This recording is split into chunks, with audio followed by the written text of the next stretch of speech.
The modern solar industry has sold us a highly complicated $30,000 blueprint. If you want to use the sun, you must finance the roof panels, wire the inverters, buy the battery banks, and navigate a maze of city permits. We have been trained to think that harvesting solar energy always requires a microchip and a copper wire. But what if the most efficient way to use the sun does not require a single drop of electricity? Long before the modern grid, off-grid builders relied on a purely physical solution, the Amish-style solar engine, a mechanical device built for under $100. However, let us establish the reality. Right now, this $100 device does not create electricity. It will not power your refrigerator, it will not charge your electronics, and it will not run your television. Instead, it does something entirely different. It uses a dark chamber and glass to trap sunlight, converting solar radiation directly into heat.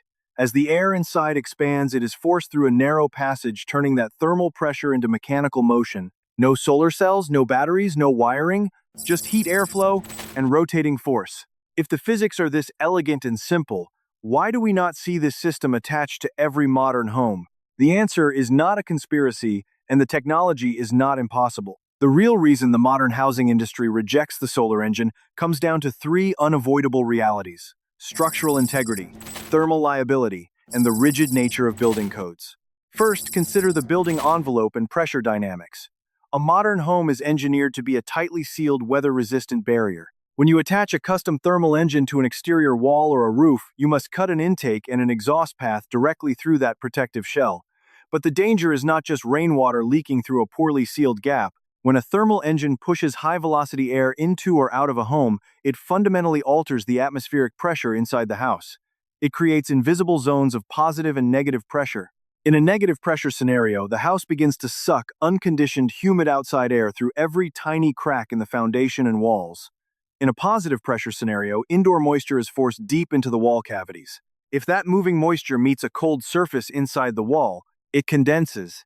Over time, this creates hidden structural rot and mold that the homeowner cannot see until the framing literally begins to fail. Second, there is the critical issue of thermal liability and what engineers call stagnation temperature. By design, this device is built to aggressively trap and concentrate solar heat. Modern rooftop solar panels come with integrated safety switches, bypass diodes, temperature ratings, and strict fire testing. A homemade glass and metal box has none of those automated safety mechanisms. Consider what happens if the internal rotor jams, or if a bird's nest blocks the exhaust path. Without moving air to carry the heat away, the device reaches its stagnation temperature. Inside a well-insulated glass-fronted box, sitting in direct July sunlight, that temperature can rapidly climb to a dangerous level. If it exceeds the safe limits of nearby dry wood framing, modern spray foam insulation, or accumulated household dust, it introduces a severe, uncontrolled fire hazard. No standard homeowner insurance policy is designed to underwrite an untested heat-generating box attached directly to the side of a house. But the ultimate insurmountable barrier is the concept of permission and standardization. Modern housing is an industry built entirely on repeatable processes. When a municipal building inspector evaluates a new home, they do not have the time nor the legal authority to act as a custom mechanical engineer. They rely on familiar, heavily regulated categories. They look for UL-listed HVAC equipment, manufacturer warranties, predictable electrical codes, and specification sheets. A custom-built thermal engine, crafted from salvaged glass, corrugated metal ducting, and farm hardware, does not fit neatly into any of these modern inspection categories. It blurs the lines between a structural load, a ventilation system, and a high-heat generator. Because it is site-built rather than factory-built, there is no standardized testing data to prove it will remain safe over a 20-year lifespan. It forces the contractor, the inspector, and the homeowner to assume 100% of the legal risk. The modern construction industry does not reject the solar engine because the underlying physics are flawed. It rejects it because simple, custom-built physical systems are incredibly difficult to commercialize, mass-produce, and approve in a world that demands standardized liability. So if the system is legally complicated, structurally risky, and impossible to standardize, why did off-grid communities and traditional builders bother developing it in the first place? Because while modern permission is complex, physics of thermodynamics are incredibly reliable and brutally efficient. To understand why this $100 device is so powerful, we have to look at the science of energy conversion. A solar engine relies on a phenomenon we experience every day, but rarely harness on purpose: the localized greenhouse effect.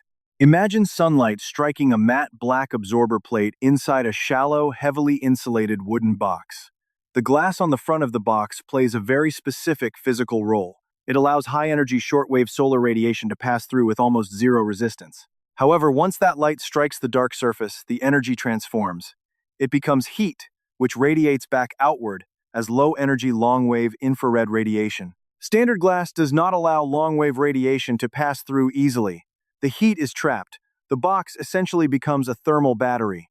As the air inside that enclosed chamber rapidly heats up, its molecules spread apart, decreasing its overall density. We all know that hot air rises due to thermal buoyancy, the exact same principle that lifts a hot air balloon or turns an unvented attic into an unbearable oven.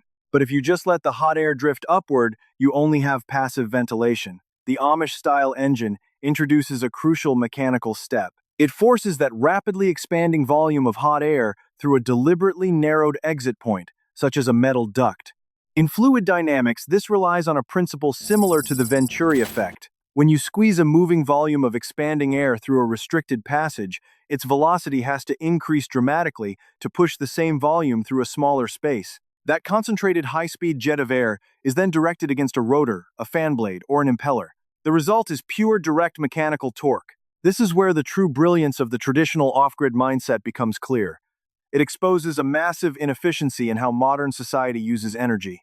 Today, if a homeowner wants to run a ventilation fan, they use a modern solar panel. But look at the process. The panel converts sunlight into DC electricity. That DC power travels through wires to an inverter where it suffers a conversion loss to become AC electricity. It may go into a chemical battery, suffering another conversion loss. Finally, it travels to an electric motor which uses electromagnetic fields to spin a fan blade. Every step in that chain loses energy to heat and electrical resistance. The traditional builders asked a much more efficient question. If the ultimate goal is just to spin a fan, why force the energy to become electricity at all? Why not convert sunlight directly into heat and heat directly into motion? Off-grid communities did not build these engines to power televisions. They built them to solve heavy mechanical problems. They used direct thermal torque to push dry air through massive grain silos, preventing crop rot. They used it to extract heavy ammonia and moisture from livestock barns without paying for a drop of electricity. They used it to vent woodworking shops driven entirely by the sun. And they recognized a hidden natural advantage that modern HVAC systems cannot match. The engine is perfectly synchronized with the problem. The thermal engine produces its maximum mechanical airflow precisely at high noon, the exact moment the solar heat load on the building is at its absolute peak. This brings us to the true value of the Amish solar engine. It is not just a cheap mechanical alternative to solar panels. It is a fundamental critique of how we design modern housing. For decades, the modern house has been treated as an isolated, sealed box that must constantly be rescued by machines. If the attic is too hot, we buy a larger air conditioning unit. If the air is stale, we install mechanical ventilation. We have accepted a system where comfort is simply something we must rent from the electrical grid every single month. But traditional builders did not begin with equipment. They began with environmental conditions. They asked, where does the sun strike the hardest? Where does hot air naturally pool? How can we use natural pressure differences to our advantage?